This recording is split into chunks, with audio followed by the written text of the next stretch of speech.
If you were in power, your party might be in power after 2029. What would you do with the issue of Chelmsford Prison? Who should be resigning? Whose heads on the block? Hold on. Let's zoom out here. This man should never have been in the country, Chris. Wow. So the first thing is let's not treat the symptom. Let's secure our borders. Let's have Britain actually have some sovereignty. We need to do the things that the Tories did not do for 14 years. They insult the intelligence of everyone watching this programme when they talk about everything that needs to be done. They had 14 years. They didn't leave the ECHR. We need to do that. Then we need to derogate from every international treaty that would otherwise be used to frustrate deportations. We're going to do that too, including the 1951 Refugee Convention. Then we need to build enough detention capacity. We need to make sure that anybody who arrives in this country illegally, every single one without exception, is put into detention and deported. And not just them, actually. The people who are already here in this country Zia illegally Yusuf, must be deported. you're the head of policy at Reform UK. That will take years and years and years. You haven't even got a single That doesn't mean it's not worth doing. That does not mean it's not worth doing, Chris. You haven't got a single peer in the House of Lords. I mean, how will you get through that? That programme is exciting. Well, it's almost a silver bullet which they can't happen. How will you do this? I will tell you this. In Nigel's first year, Nigel's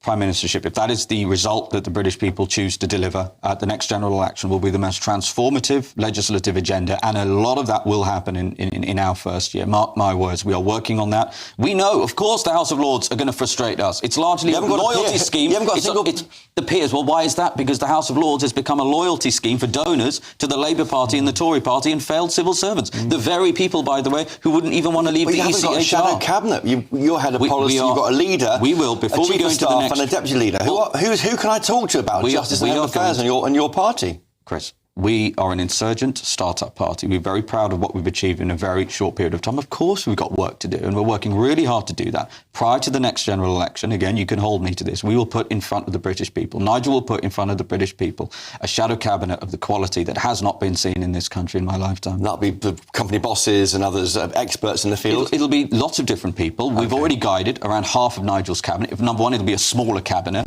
No useful decision-making meeting has 25 people in. So what happens, 15, 12? I'm not going to give you a precise number. It will be smaller than it is currently.